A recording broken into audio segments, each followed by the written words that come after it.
la fe, la locura para el mundo.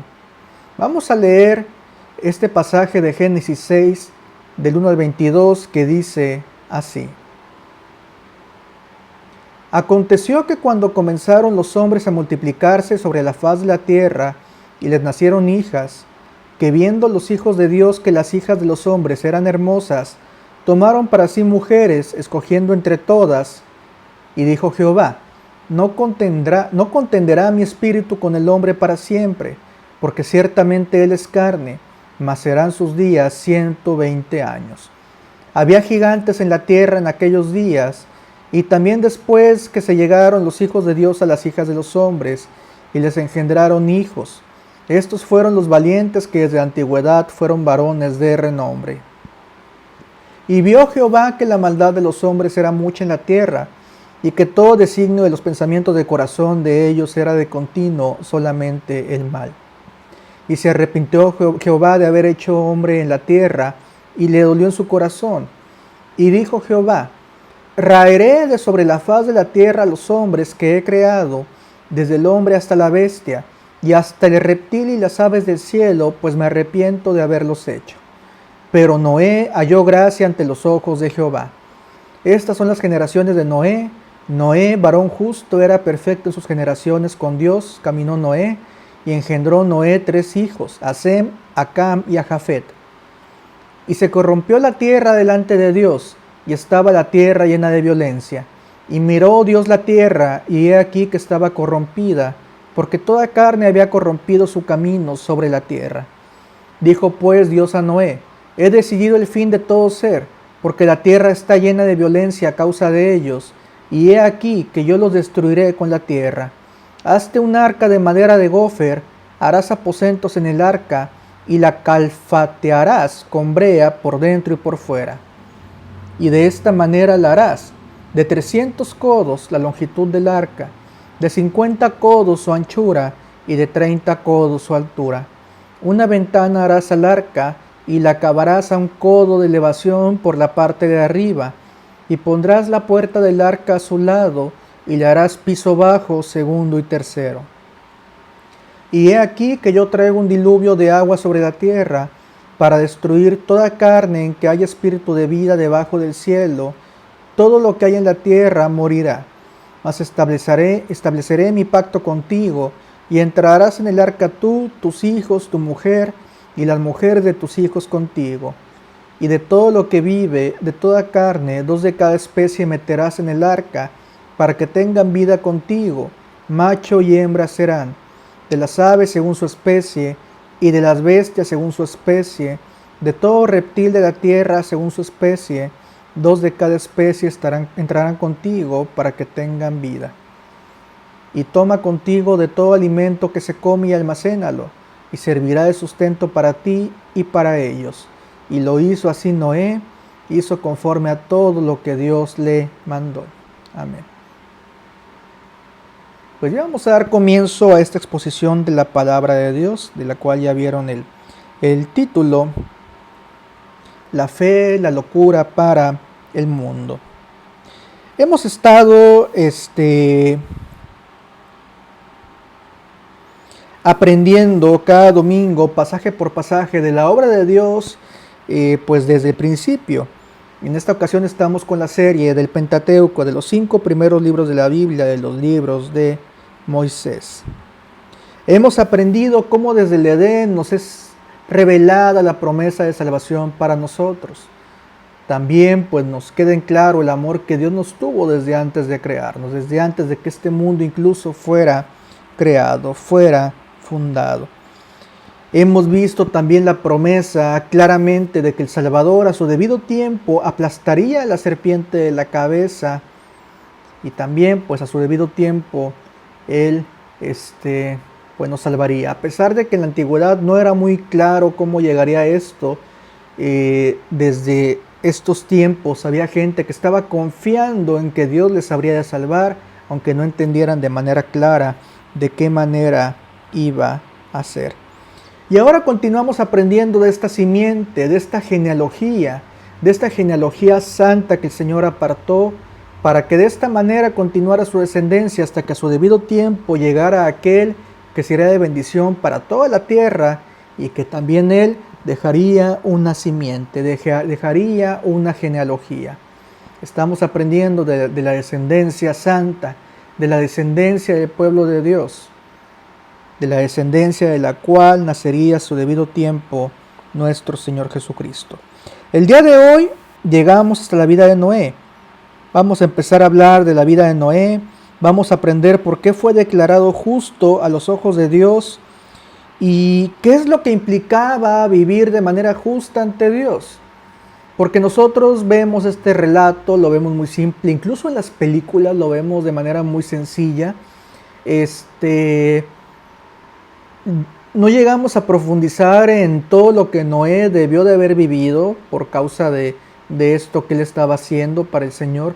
Y el día de hoy vamos a estar analizando a detalle qué fue lo que él estaba viviendo realmente, qué significaba hacer un barco enorme, qué significaba el que él decía que Dios le había hablado, en un mundo sin fe, en un mundo corrompido y en un mundo en el cual probablemente ni siquiera había llovido nunca. Pues bueno, sobre esto vamos a analizar, vamos a ver también qué paralelos tiene esto con nuestra vida actual. Y bien, le invito a que me acompañe a través de esta exposición de la palabra de Dios, en la cual comenzaremos a hablar de la vida de Noé, un hombre de fe, de esa fe que es locura para el mundo, pero que es salvación para aquellos que creemos. Vamos a orar para que el Señor nos guíe a través de este mensaje de su palabra. Bendito Dios y Padre Celestial, gracias te damos por la bendición de permitirnos estar escuchando y exponiendo tu palabra. Señor, te pedimos que tu Espíritu Santo sea el que nos enseñe a través de ella, que nos permita conocerte cada vez más, amarte cada vez más, bendito Señor, para de esta manera poder vivir como tú quieres que vivamos, bendito Señor. Te pedimos todo esto por los méritos de tu Hijo amado Cristo Jesús. Amén. Pues bien, esta historia, la historia de Noé, bueno, esta porción de las Escrituras, porque no se trata nada más de hablar de Noé, nos habla y comienza hablándonos en Génesis 6, 1 al 2, cómo llega a haber una procreación que de como la veamos, pues no vendría siendo lo ideal, o no vendría siendo lo natural. Génesis 6, 1 al 2 dice: cuando los seres humanos comenzaron a multiplicarse sobre la tierra y tuvieron hijas, los hijos de Dios vieron que las hijas de los seres humanos eran hermosas, entonces tomaron como mujeres a todas las que desearon. Bien, hay estudiosos de la palabra de Dios que hablan de que en este versículo se está hablando de que se mezclaron pues la simiente santa con la simiente de los impíos.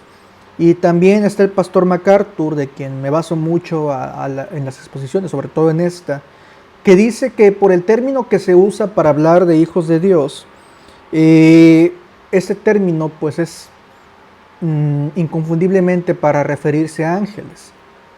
Que este pasaje nos da a entender algo muy claro, que los ángeles tomaron para sí mujeres de la raza humana y procrearon. Ahora pues habrá quien diga: oye, hermano Abraham, ¿cómo es esto posible? Si en la Biblia Jesús dijo que los ángeles no pueden darse matrimonio. Y sí, eso es cierto. Pero también sabemos que los ángeles pueden tomar diversas formas y sobre todo que pueden poseer a seres humanos. Sobre todo vemos en estos tiempos que poseen a quienes más le buscan, ¿sí? Y sencillamente esto pudo haber pasado. Los ángeles que no eran de Dios tuvieron atracción hacia las hijas del género humano y pues poseyendo hombres impíos, pues empezaron a tener descendencia. Una descendencia que si de por sí ya estaba corrompida, pues definitivamente iba de mal en peor con esto. Después de esto, Génesis 6:3, el Señor dice: mi espíritu no permanecerá en el ser humano para siempre, porque no es más que un simple mortal. Por eso vivirá solamente 120 años.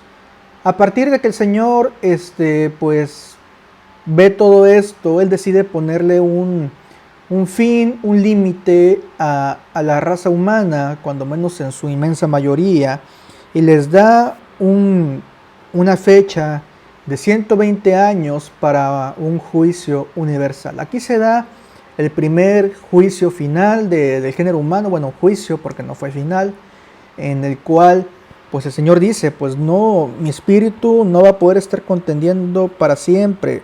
Yo estoy dando testimonio al hombre para que se arrepienta, para que crea, y el hombre pues no quiere creer. Y es entonces como el Señor, agotando su paciencia para con la gente de esa época, decide ponerle fin a la mayoría del género humano. Y Génesis 6:4 nos habla de las consecuencias de que procrearan los ángeles malignos, o los hijos de Dios, con las hijas de los seres humanos. Y bueno, dice que nacieron gigantes, que fueron famosos héroes de antaño, y que a partir de ese momento hubo gigantes en la tierra. Y bien, pues, a fin de cuentas nacieron estos seres, de los cuales no tenemos muchos detalles, porque con el diluvio habrían de ser destruidos. Pero fue lo que sucedió con estos descendientes de los hijos de Dios y los hijos y las hijas de los hombres. Y al ver esto, al ver el Señor que la maldad del ser humano, Génesis 5:7, era muy grande y que todos sus pensamientos tendían siempre hacia el mal, se arrepintió de haber hecho al ser humano en la tierra y le dolió en el corazón. Entonces dijo, voy a borrar de la tierra al ser humano que he creado, y haré lo mismo con los animales, los reptiles y las aves del cielo. Me arrepiento de haberlos creado. Habrá quien lea este pasaje y diga y salte pues de manera justa al ver el término me arrepiento. Lo que pasa aquí es que el Señor nos está hablando en nuestro lenguaje.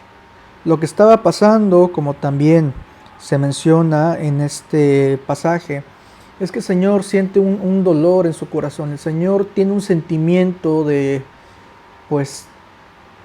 sumo dolor, de suma tristeza por haber creado al ser humano, por haberlo cuidado y estar viviendo todo esto.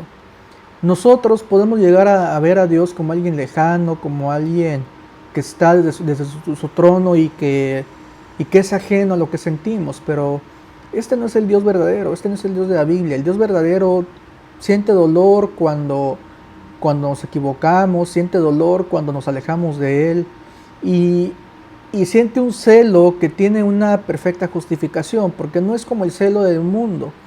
Él siente un celo hacia nosotros porque Él sabe que alejados de Él no vamos a encontrar dicha, no vamos a encontrar felicidad.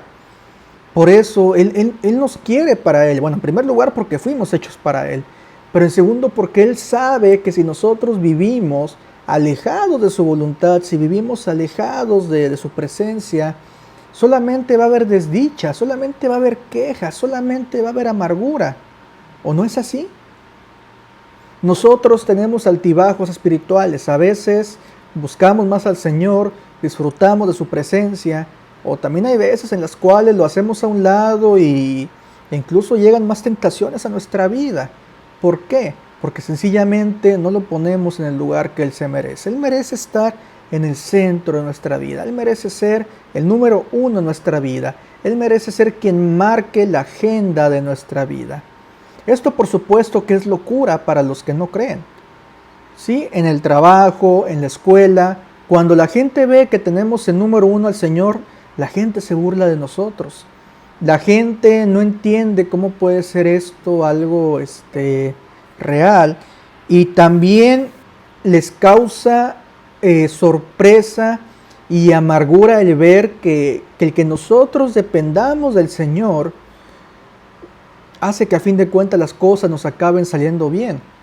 Y dicen, ¿cómo puede ser que yo que hago estas tranzas, yo que aplico tales filosofías en mi vida, cómo puede ser que yo que me cuido tanto, muy apenas pueda salir adelante, y esta persona que tantas veces confía en un Dios que no existe para ellos, le vaya bien?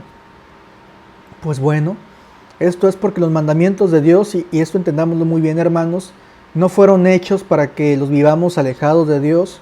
Cuando el Señor nos llama a ponerlo número uno es porque Él sabe que Él nos va a proveer y nos promete que nos va a dar lo que necesitamos, el pan de cada día. Entonces, si estamos confiando realmente en Él, si estamos poniéndolo realmente en el primer lugar en nuestra vida, Él se va a encargar de darnos lo que necesitamos.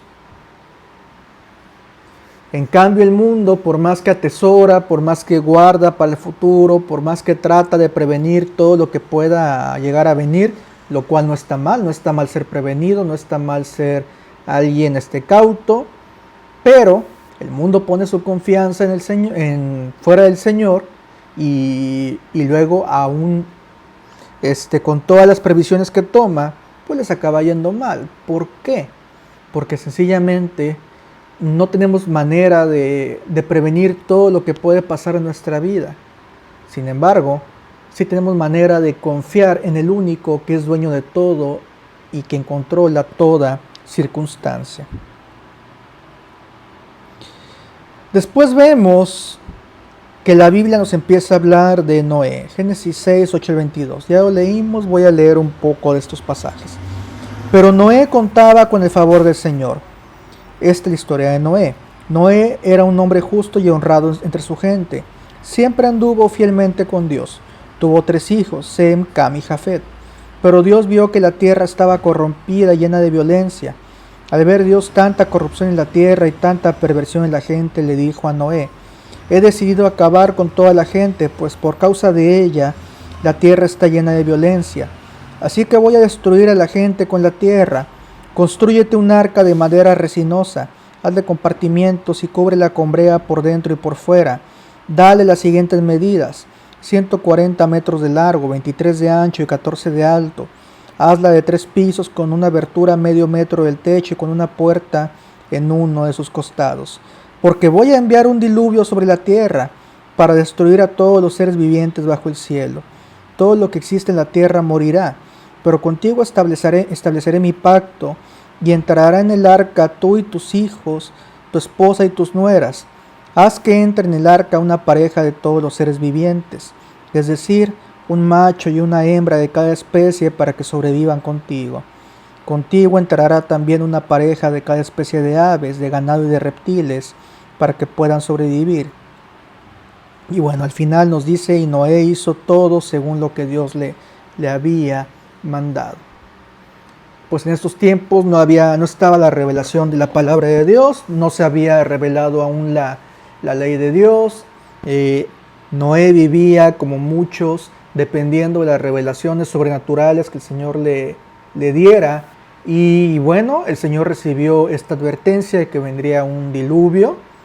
Recordemos, hay pastores que hacen conjeturas muy claras acerca de esto. Yo no sé si puedo asegurarlo, pero en la palabra de Dios no se nos habla para nada, pero para nada, de que hubiera lluvia antes de esto. Entonces estábamos viendo a un hombre que estaba siendo advertido de una lluvia intensa. Tal vez ni siquiera entendió lo que significaba la palabra diluvio. Simplemente él sabía que tenía que ser un barco gigante. Así que pues tal vez intuyó que iba a venir una gran cantidad de agua de alguna forma, no sin saber cómo iba a llegar. Tal vez ni se imaginó si iban a venir como gotas o como un cubetazo. O sea, para Noé esto era algo, muy probablemente algo totalmente nuevo. Sin embargo, a pesar de lo sorprendente que pudiese sonar todo esto, Noé era una persona que conocía a Dios, que había vivido de la mano de Dios y que por tanto, pues no tenía motivos para no confiar en Él ahora en esto en su vida. Y así nos pasa a nosotros. Nosotros vemos cómo Dios nos provee, cómo nos da el alimento, cómo nos da el trabajo, cómo a los que estudiamos o llegamos a estudiar alguna vez nos cambia fechas de exámenes, nos cambia fechas de revisiones de trabajo, nos mueve todo el mundo para que podamos salir adelante, ya sea como estudiantes, como trabajadores, como amas de casa. Mueve todo para que podamos subsistir. Y llegan puntos en nuestra vida en la cual Él nos pide algo en particular y llegamos a dudar. Pero si estamos en Cristo, si hemos creído en Él, pues acabamos obedeciendo. ¿Qué fue lo que pasó con Noé? ¿Por qué Noé era alguien capaz de obedecer a diferencia de los cientos o miles o millones de personas que había en esa época? Hebreos 11, 1 al 7 nos habla un poco de lo que tenía Noé en su corazón y de las personas que vinieron antes de él. Ahora bien, la fe es la garantía de lo que se espera, la certeza de lo que no se ve. Gracias a ella fueron aprobados los antiguos. Por la fe entendemos que el universo fue formado por la palabra de Dios, de modo que lo visible no provino de lo que se ve. Por la fe Abel ofreció a Dios un sacrificio más aceptable que el de Caín. Por la fe Abel, a pesar de estar muerto, habla todavía. Por la fe Enoc fue sacado de este mundo sin experimentar la muerte. No fue hallado porque Dios se lo llevó, pero antes de ser llevado recibió testimonio de haber agradado a Dios. En realidad, sin fe es imposible agradar a Dios, ya que cualquiera que se acerca a Dios tiene que creer que Él existe y que recompensa a quienes lo buscan. Por la fe Noé, advertido sobre cosas que aún no se veían, con temor reverente construyó un arca para salvar a su familia. Por esa fe condenó al mundo y llegó a ser heredero de la justicia que viene por la fe. Pues bien, lo que vemos en Noé no es una vida perfecta, que queden claro. Cuando la palabra de Dios nos dice que Noé era justo, no es porque él fuera perfecto, no es porque él no tuviera pecado. ¿Sí? Incluso si alguna versión de la Biblia le llama perfecto a los ojos de Dios, no se refiere a que haya cero pecado en su vida, sino se refiere a él en que por su fe, por la confianza que él tenía en Dios, era perfeccionado en Jesucristo como ahora lo somos nosotros, a pesar de que en ese tiempo aún no le fuera revelada toda la verdad de Jesucristo, todo lo que habría de venir después. Y bien, este fue Noé. Ahora, ¿qué detalles más podemos dar sobre su vida? Él vivía en un mundo entero que no creía en Dios. De gente que vivía muchísimos años. Entonces imagínense, aparte de que estaban procreando, se estaban multiplicando, la gente no moría. ¿Cuánta gente habrá habido en ese tiempo? ¿Quién sabe? Pero eran definitivamente bastantes. Imagínense la presión de Noé de estar años y años construyendo esta arca, este barco, y que la gente se burlara de él, ser incomprendido por la gente de su alrededor. Y ojo, aquí voy a hacer una conjetura. Muy probablemente también fue incomprendido por su esposa y sus hijos. La palabra de Dios no nos habla gran cosa de ellos. Bueno, nos habla después, por ejemplo, de que Cam fue alguien quien pues, no honró a su papá. ¿Quién sabe si acabó creyendo? Probablemente no, porque de él llegaron descendientes muy alejados de la voluntad de Dios, como por ejemplo los egipcios o los cananeos. Y bueno, la palabra de Dios nos habla claramente de la fe de Noé, claramente de la obediencia de Noé, pero no nos habla así claramente, como ya mencioné, ni de la fe ni obediencia de su esposa e hijos. Y muchas veces así nos puede pasar, ya sea usted varón o hembra, hombre o mujer. A veces alguien en la casa podrá ser el que entienda de manera más clara algo que el Señor dice a través de su palabra, y le va a tocar la presión de enfrentarse, y no estoy hablando de confrontaciones agresivas, ni violentas, ni nada de eso, pero estoy hablando de que a veces usted va a saber, va a entender algo mejor que alguien de su casa, y usted tiene que seguir en lo que cree. Sí, buscando la paz, buscando el orden. De hecho, aquí lo ilustra muy bien el hermano C.S. Lewis, autor de las Crónicas de Narnia, en su segundo libro, cuando Lucy Pevensey llega a ver a quien simboliza a Jesucristo, a Aslan, y llega a un punto en el cual ya deja de decirle a sus hermanos que lo vio. Y Aslan luego le pregunta, oye, ¿y por qué dejaste de decirle lo que veías? Y pues sencillamente, no recuerdo qué palabras usó, pero sencillamente ella no estaba haciendo lo correcto. Si uno está viendo claramente lo que Dios quiere para su vida, si uno tiene el llamado de Dios para profetizar, para hablar lo que Dios le ha revelado a través de su palabra, no a través de cosas raras como otra gente dice, entonces uno no tiene por qué callar, uno no tiene por qué avergonzarse del mensaje del Evangelio, uno tiene que ser fiel a lo que Dios le pide y le manda. Así como, bueno, como lo representó, ya dije, C.S. Lewis en este libro, esta niña tuvo que haber seguido dando testimonio a sus hermanos de que había visto a Cristo, no tenía por qué haber callado, a pesar de que ellos, aunque también creían, pues ya llegó un punto en que no le creían a ella. Y bueno, aquí vemos a para el mundo loquito, este Noé, construyendo un barco enorme. Seguramente también podemos suponer que advirtiendo de lo que iba a venir, invitando a la gente a que se arrepintiera, y siendo para algunos hermanos que lo puedan ver así un fracasado. Y es aquí donde tenemos que tener mucho cuidado. Nosotros, hermanos, no fracasamos cuando no convertimos a alguien. Nosotros fracasamos cuando no compartimos el Evangelio a alguien. Ahí sí fracasamos. Cuando vivimos sin hablar el Evangelio, porque hay que hablarlo. Cuando vivimos sin mostrar el Evangelio, porque hay que mostrarlo. Entonces ahí sí estamos fracasando. Porque ahí sí definitivamente no estamos haciendo lo que el Señor nos manda. Sin embargo, si estamos compartiendo el Evangelio, si estamos orando por los perdidos, de ninguna manera nos podemos sentir fracasados. Ahora pues, de esto ya les he hablado una y otra vez, pero entendamos también en el testimonio de Noé cómo él no se dejó llevar por sentimientos.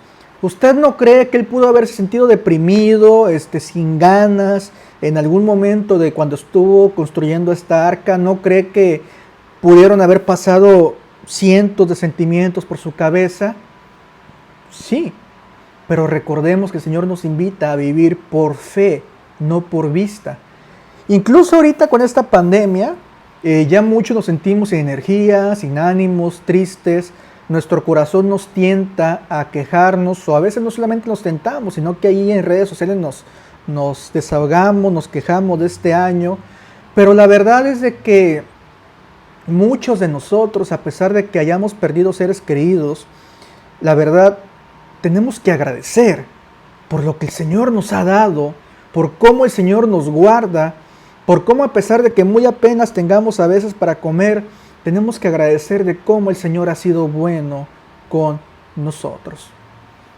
Yo se lo dije a mi esposa una vez, es que continuamente me acuerdo con esto del coronavirus, con cuando Israel estaba en el desierto. Ellos no podían tener casa ni ciudades como seguramente querían, y el Señor les quería dar todo eso, pero no estaban listos para recibir lo que ellos tenían que recibir después. Entonces, ¿qué hicieron? Se quejaron. Israel recibía pan del cielo, recibía aves del cielo, codornices, un manjar alimenticio, recibía agua de la roca que representa a Cristo, y aún así se quejaban. Y la verdad es que probablemente nosotros también ya hemos caído en esos pecados. ¿Y por qué no hemos sido destruidos? Pues sencillamente por la misericordia de Dios en nuestras vidas. Pero el Señor nos invita, y no solamente a esto, pero nos invita a que sigamos el ejemplo de Noé, a que vivamos una vida de fe, a que no nos dejemos llevar por lo que sentimos. Nosotros entendemos que sin importar dónde se creó este virus, si acaso fuera creado, ¿sí?, sin importar dónde se creó esto, sin importar si vino de un murciélago, de un perro, de quien haya venido, esto el Señor lo permitió para cumplir sus propósitos. Entonces, si entendemos que lo que estamos viviendo, y este mensaje no caduca porque esto aplica a cualquier circunstancia en nuestra vida, si entendemos que lo que estamos viviendo el Señor lo mandó conforme a su santa y perfecta voluntad, y entendemos que Él nos está dando lo que necesitamos día con día, entonces, en vez de estarnos queje y quejes, tenemos que decir: Señor, gracias, gracias por tu bondad, gracias por darme un día más de vida, gracias por permitirme seguir respirando, gracias por guardarnos, Y gracias por permitirme seguir adelante a pesar de que muy apenas tengo para la comida de cada día. Tenemos que ser agradecidos. Y seguramente en este lapso de tiempo en el cual ahora sí estamos viviendo en estos tiempos, nos hemos sentido más contentos o nos hemos sentido con más reproche o queja. El Señor no ha cambiado, su propósito no ha cambiado. Los que cambiamos somos nosotros. Nosotros sí cambiamos de estado de ánimo, pero el Señor es el mismo. Y mientras el Señor siga siendo el mismo, su voluntad sigue siendo la misma. El plan perfecto que Él trazó desde el principio del mundo, bueno, desde antes de la fundación del mundo, y el bien de aquellos de quienes le amamos. Así que no se fijen en las burlas de los demás. No se fijen en lo que los demás le estén diciendo. Definitivamente van a llegar todo tipo de comentarios para una vida de fe. Van a llegar todo tipo de burlas para una vida de fe. Jesucristo vivió eso y Él dijo que si Él sufrió todo eso, pues ¿qué nos iba a esperar a nosotros? Pero ¿qué hizo? Siguió adelante. Siguió adelante hasta cumplir su misión. Él no murió por accidente. Él no murió asesinado cuando todo el mundo lo quería asesinar, sino entregó su vida, se dejó entregar cuando Él supo que era el momento adecuado, cuando iba a cumplir su misión en favor nuestro. Y asimismo el Señor cuida cada cabello de nuestra cabeza, no permite que ninguno caiga si no es su voluntad. ¿Por qué? Porque Él nos guarda. Así que aunque vivamos en un mundo que no quiera creer, aunque vivamos en un mundo incrédulo, aunque vivamos en un mundo que rechace a quienes creemos en el Evangelio, nosotros tenemos que seguir adelante. Y bueno, y aunque sea un tema parecido, no igual, mi esposa comentaba de que a veces con el tema de esta enfermedad se siente como con el Evangelio, de que por más pruebas, por más que uno dé argumentos, pues sencillamente la gente se cierra. Y bueno, sí es cierto, eso pasa, pero ahorita ya estamos en tiempos en los cuales ya no es tiempo de no creer, porque ya estamos viendo las cosas, estamos teniendo muchas pérdidas alrededor nuestro. Y bueno, así como la ciencia advirtió de que esto iba a pasar, de que nos cuidáramos, a pesar de que muchos no querían o no queríamos creer, el Señor es mucho más confiable que la ciencia del hombre y nos advierte de lo que puede venir si vivimos alejados de su voluntad, si vivimos alejados de su amor, si vivimos alejados de su presencia. Él quiere un bien para nosotros. Él quiere que así como Noé, usted sea capaz de ver a Cristo, aunque no lo pueda ver con sus propios ojos. Sí, Noé creyó en Cristo, creyó en que la salvación vendría a su debido tiempo, creyó en que Dios le amaba y creyó en que Dios lo justificaría, aunque él no entendiera cómo. Ese es el mismo Dios que nosotros tenemos, al mismo Dios que nosotros adoramos. El Señor le invita a que usted siga creyendo en Él, en el Dios de Noé, y que ante toda la crítica, ante las tentaciones que puedan venir, usted recuerde quién es su Dios. Que no sea el mundo el que lo moldee a usted, que no sea el mundo el que defina su estado de ánimo, que no sea el mundo el que lo amargue, el que lo haga enojar. Usted decide qué es lo que va a recibir de allá afuera. Usted pone música, prende la tele, pone programas que luego lo ponen con cierto estado de ánimo. Platica con sus vecinos, tiene pláticas de cierta longitud con las cuales usted luego cambia de estado de ánimo.